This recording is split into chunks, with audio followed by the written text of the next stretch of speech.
The best lies are seasoned with a sprinkle of truth. In a world undergoing profound changes, if the doctrines and religions upheld globally truly hold the key to truth, why does our society continue to wrestle with so many contradictions? At times, the truth is sidelined for political or religious motives. What insights did Enoch gain? What exactly did he witness that we haven't been told? Mystery Hunter, Hand-kun. Hello everyone, Hand-kun here. And I'm Kotaro. Today, we want to talk about the ancient secret that might shed some light on the chaotic world we find ourselves in today. A world filled with turmoil that, in some ways, ancient wisdom might help illuminate. That's right, Hand-kun. The world is overflowing with problems right now. Climate change, wars, pandemics. It all seems like ancient prophecies coming true. I truly believe so, but it's precisely in times like these that we have the opportunity to look back and rediscover lost knowledge. Today, we are going to focus on the Book of Enoch. Why has this ancient text started to capture attention again? Let's explore. The Book of Enoch, it's been considered lost for centuries, not part of the Bible, right? But why focus on it now?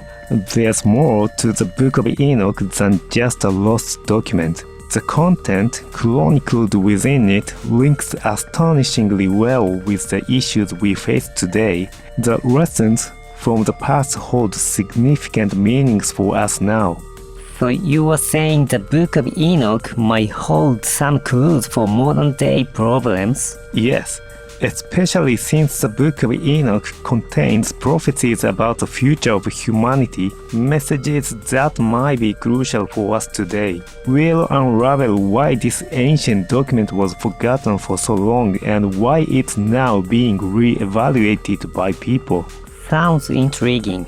Are we ready to embark on this mysterious journey through the Book of Enoch? Yes, let's begin. Everyone, join us on this fascinating and ancient journey. Let's discover together what the mysteries of the Book of Enoch mean for us in the modern world. The ancient document, the Book of Enoch. The Book of Enoch is a legendary text that vanished under a veil of mystery after shining through 7 centuries of early Christian history.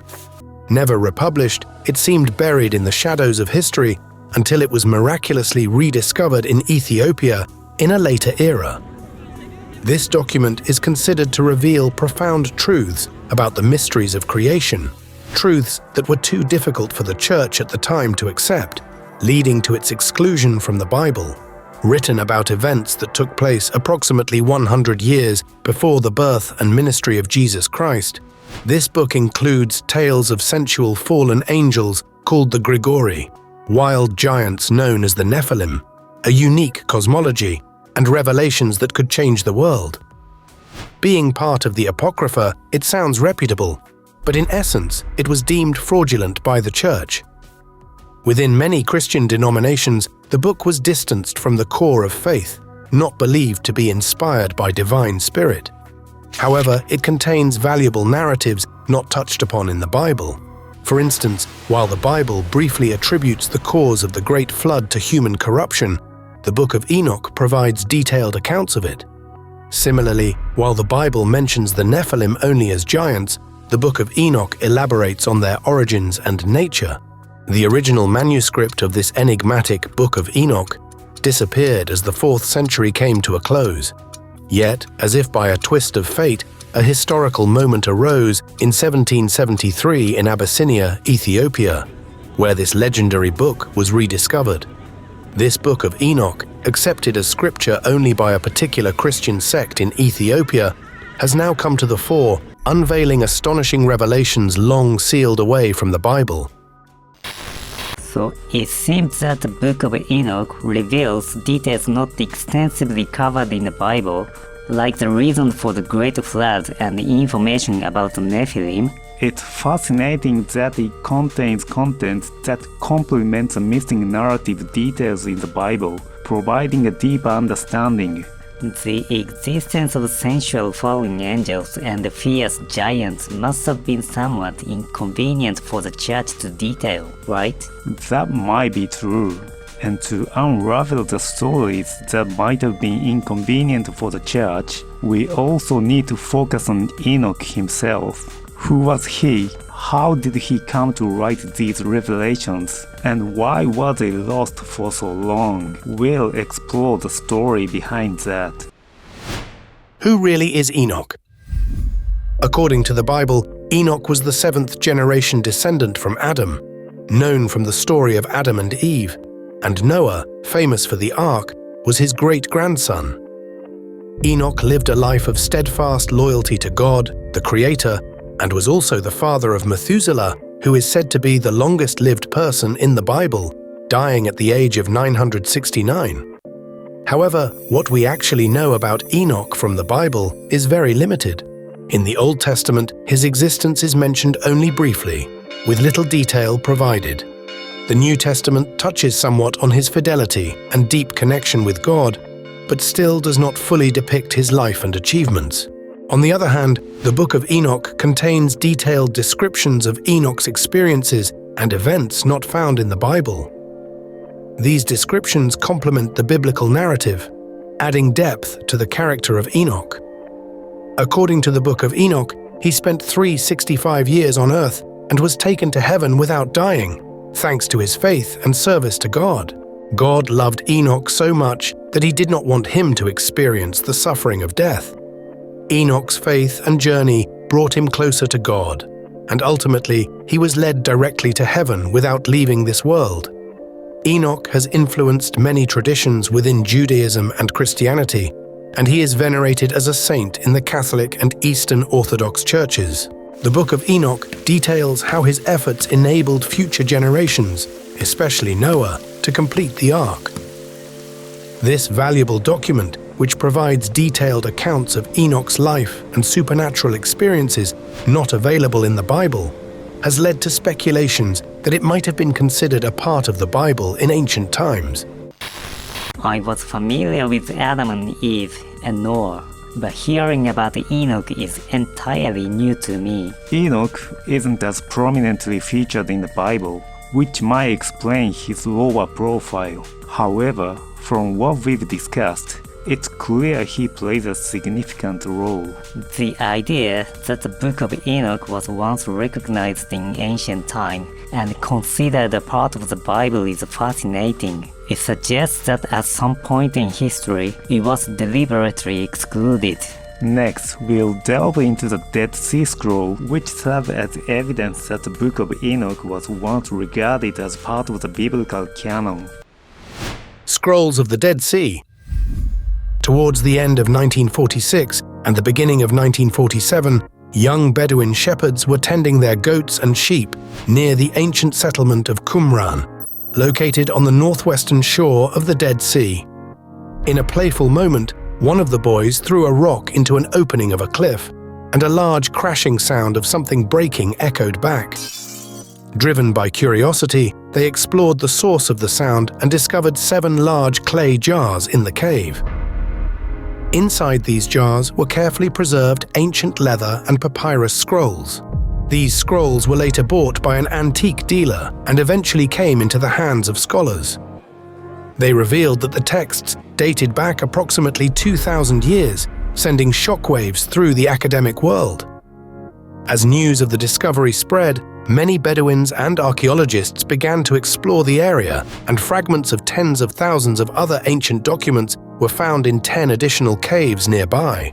Among these finds was a notable discovery of fragments of the Book of Enoch. Included within these fragments was what's referred to as the Book of Giants, which is believed to have once been part of the Book of Enoch, primarily focusing on the narratives of the Watchers and the Nephilim. These documents were divided into 5 parts: the Book of the Watchers, the Book of Parables, the Astronomical Book, the Dream Visions, and the Epistles of Enoch, comprising a total of 100 chapters. This discovery has had a significant impact on the world of the Bible, leading some scholars and researchers to re-evaluate the Book of Enoch, which had been treated as apocryphal. The findings and research from 1947 to 2021 suggest that the Book of Enoch was not merely a legend, but a crucial part of biblical era documentation. Why is the discovery of the Dead Sea Scrolls considered so significant? These documents are from the Bible about 2,000 years ago, and they included fragments of the Book of Enoch, which has changed the perception of the Book of Enoch, previously considered apocryphal. What is written in the 5th part of the Book of Enoch? The Book of the Watchers contained the story of fallen angels who intermingled with human women, giving birth to giants. The Book of Parables describes the version of heaven and hell, the final judgment, and the Son of Man, who brings justice. The astronomical book details movement of celestial bodies and calendars. The dream visions include Enoch's dreams and animal parables. Lastly, the epistles of Enoch discuss warnings and prophecies for future generations, and a reflection on Enoch's own life. That's incredible. The discovery of the Dead Sea Scrolls has significantly changed how the Book of Enoch is viewed. The discoveries and research since 1947 have proven that the Book of Enoch is not just a legend but an integral part of biblical era documents. The relationship between the Book of Enoch and biblical history is still being studied. Next, we'll look into that narrative. Apocalypse of Enoch. The Book of Enoch unfolds the story of the fallen angels recorded in Genesis. These angels seduced human women, resulting in the birth of the giants known as the Nephilim. The Nephilim, growing up to 1350 meters tall, ravaged the Earth's flora and fauna and even resorted to cannibalism, leading to their own destruction and the Great Flood. The group of angels known as the Watchers, including one named Azazel, existed to oversee the Earth. Azazel taught humans the crafting of metal and the making of weapons for warfare. Other divine beings also bestowed advanced knowledge upon humanity, which led to disbelief in God, the onset of conflict, and eventual corruption. The archangels Michael, Raphael, Uriel, and Gabriel reported the dire state of Earth to God. Angered, God decided to banish these angels from paradise, cast them into a lake of burning fire, and cause a flood to eradicate the corrupted humanity and giants. To save the devout Enoch, God invited him to heaven. During his ascension, Enoch glimpsed the wisdom and power of God's domain. In the Abrahamic religions of Judaism, Christianity, and Islam, it is said there are 7 heavens. Although this concept is not present in the New Testament, it appears in the Book of Enoch, which also describes these 7 layers of heaven. In the Book of Enoch, it is described how Enoch, guided by the archangel Uriel, visits the 7 levels of heaven. In the first level, he saw angels who oversee the stars and treasures, and in the second level, he observed prisoners awaiting judgment. The third level is commonly referred to as the paradise in the Bible, where souls serving God are led. However, within this same level, there also exists a hell where sinners receive their punishment. In the fourth level, he learned the paths of the sun and moon, met with the Watchers in the 5th level, and encountered 7 angels in the 6th level. The 7th level is where the throne of God is located, a place inhabited by the Creator and a few archangels. Having passed through heaven, Enoch arrived before the Creator and was commanded to record everything God spoke. This included the story of the creation of heaven and earth. Enoch compiled this into 360 books and was sent back to earth. He then passed these books on to his sons, warning them to renounce all sin and prepare for the impending Great Flood. It was Enoch's great-grandson, Noah, who completed the legendary ark. Having fulfilled his purpose, Enoch was thereafter welcomed into the paradise of heaven. This narrative is an apocalypse concerning the offspring of ancient humanity and is astonishingly similar to the Bible's revelation of John. It contains sections that divide the entire history of humankind, past, present, and future, into 70 periods, from the beginning of time to the end and the final judgment. There is a theory that this is a meticulously written book of prophecy. The 70 weeks prophecy found here has a structure similar to that of the book of Daniel in the Old Testament. The final chapter reveals the judgment of righteousness to the entire world, where the dwellings of the wicked are lost, and preparations for the end of the world begin, leading to the last judgment. The old world perishes, and a new world emerges. These writings prompt us to reflect on how we should live our lives. While each chapter is distinctive, they are unified by the fundamental theme of punishment for the wicked and blessings for the righteous. The connection between the sons of God and the Nephilim is interpreted in various ways, but the view that the Nephilim were the offspring of fallen angels and human women is widely accepted today. However, some people find theological issues with the idea of angels or demons physically mingling with humans. These individuals opt for a more realistic interpretation, suggesting that the Nephilim were merely ordinary people who strayed from the holy path. Some even suggest that the daughters of men refers to the unfaithful women of Cain's lineage, implying that the Nephilim were normal humans. While interpretation of their immense stature vary between literal and symbolic, there's consensus that they were formidable warriors. These stories share a lot in common with the Bible, and they also closely resemble the history of humanity as depicted in the WASP. The aspect of angels breaking taboo to mingle with humans, their descendants becoming corrupt, and the existence of hierarchical heavens are strikingly similar. Indeed, that's true. And just like in those tales, humanity's corruption led to the world being engulfed by the Great Flood. The theory that the Nephilim, the children of angels and humans, were actual beings is fascinating. Many believe that the giant skeleton and fossil-like remains found worldwide could be those of the Nephilim swept away by the flood. So in a way, God performed a sort of mass extinction with the flood. It might have been necessary given how corrupt the world had become at that time. If corruption is the issue, then our modern society isn't much different, is it? We are facing numerous problems due to human ego, such as energy issues, international conflicts, and the corruption of currency systems and politics. It feels like these issues are getting worse over time, and it seems impossible to resolve them with human effort alone. If I were God, I might think a reset is the quickest solution. Next, we'll explore why the Book of Enoch wasn't accepted into the Bible. Let's look at the differences in content. Differences between the Book of Enoch and the Bible. The Book of Enoch contains parts that contradict the descriptions found in the Bible.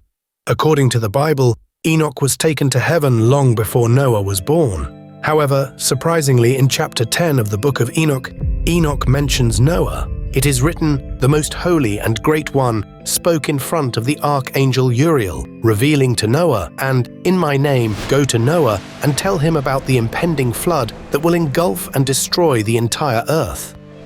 These mystical words contradict the biblical account that Enoch did not return to earth after being taken to heaven. If Enoch himself wrote the Book of Enoch, how could he have known about Noah's existence and the flood before ascending to heaven and not returning? In the Book of Enoch, God attributes all of earth's corruption to a demon named Azazel. It is said that the acts taught by Azazel contaminated the entire earth. Generally, demons other than Lucifer, who is known as Satan or the devil, do not appear in the Bible. In the Bible, Satan is considered the creator of sin, and thus the ultimate responsibility for the problems of this world is placed on Satan. Additionally, the Book of Enoch suggests that the fallen angels repented for their sins. This is in contradiction to the Bible, which states that Satan and his angels did not repent and thus were doomed to perish in the eternal fires of hell. Not only does the Book of Enoch mention that the demons repented, but it also declares that after the initial rebellion, the demons could no longer look up to heaven or speak with God. However, in the Book of Job from the Bible, Satan speaks directly with God in heaven, discussing Job's loyalty. Moreover, the descriptions of heaven also differ between the Book of Enoch and the Bible. The Bible describes the streets of heaven as made of pure gold, clear as glass, while the Book of Enoch describes the ground as being made of crystal. These are just some of the many contradictions between the Book of Enoch and the Bible. Furthermore, many of the astronomical contradictions in the Book of Enoch conflict with both the Bible and modern science. For instance, the Book of Enoch claims that Enoch mapped and counted all the stars in the sky. However, the Bible states that counting the stars is physically impossible due to their vast number. In modern times, it is known that the Milky Way galaxy alone contains about 100 million stars, and there are millions, if not billions, more galaxies. Moreover, the Book of Enoch describes wind, snow, hail, and the moon as emanating from celestial wooden containers. This is irrational, illogical, and most importantly, not in accordance with the Bible. At this point, it might become clear why the Book of Enoch was not included in the Bible. But is this contradiction truly the fundamental reason why it was excluded?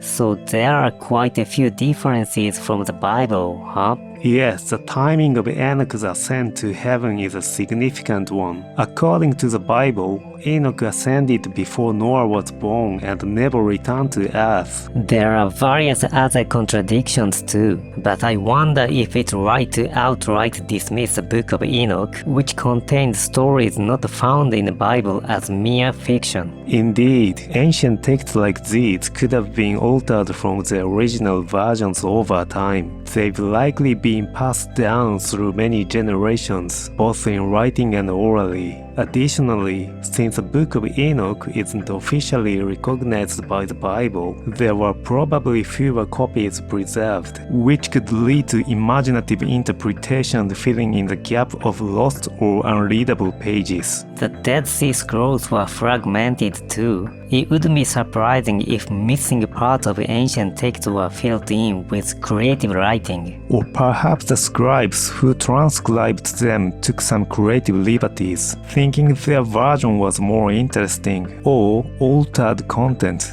to suit the powers that be at the time. It would be sad if these differences in interpretation led to religious wars in later generations. It's almost expected that ancient manuscript would contain discrepancies and contradictions. Even the texts chosen for the Bible might have had inconsistencies that were unified during the editing process. It seems somewhat unrealistic to expect no discrepancies at all. We too embellish stories and photos in our daily lives. Exactly. Modern social media is full of people posting only their best photos, heavily edited to garner attention or aggressively profit from it. Setting aside whether it's bad, it's important to recognize that we live in a world where vanity and desire for approval can distort not just the jawline and background of beautiful people on social media, but also the information about this world itself. These distortions have likely existed since the ancient time, and it's possible that ancient texts like the Book of Enoch and the Bible have been influenced by them through continuous alteration to fit the agenda of the authorities of the time. But we shouldn't just blindly accept information on social media, compare ourselves to others, fall for scams in search of life's shortcuts, or panic over media information manipulated for political purpose. It's crucial to consider the stories behind the information.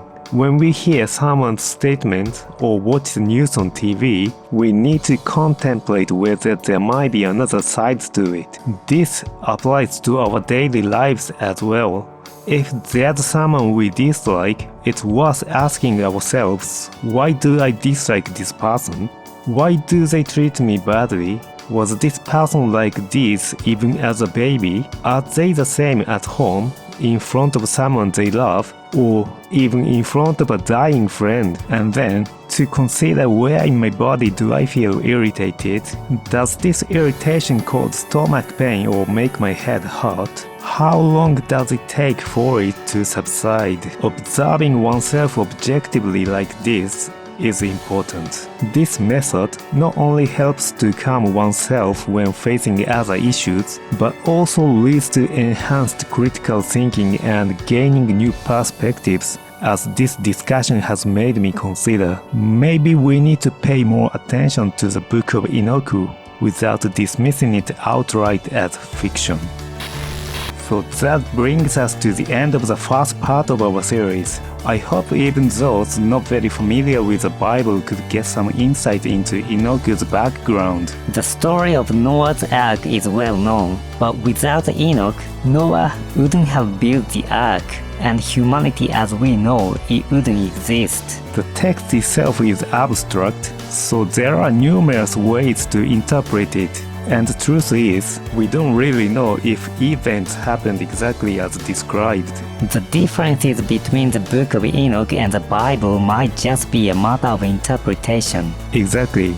That's why there's a theory that the Book of Enoch might not have been written as a historical record like the Bible, but for a completely different purpose. In the next part, we'll delve into why it wasn't chosen and uncover some astonishing truth. Can't wait for the next part to be uploaded. Modern people are indeed fortunate to have access to new information through the internet. If contemporary humans were Nephilim-sized, our fingers would be too big to use computers or smartphones. That's right, Hand-kun. Our savvy viewers must already get what you are saying. Yes, by a historical coincidence, we aren't giants like the Nephilim, so we have the convenience of being able to subscribe to a channel with just a click or a tap, receiving notifications for Hand-kun's upcoming videos. However, the world is full of vast information, and important news floats by incredibly quickly if you are not paying attention. Even the Book of Enoch had its era of obscurity. If there had been a subscription system back then, it might have gained attention much sooner. So if you are subscribed, please spread the word. We also share information in the final credit of this ending scene, so if you have time, we'd be happy if you checked that out too. We'll continue to upload videos that you'll want to keep watching, so thank you for your support. See you in the next part. Bye bye.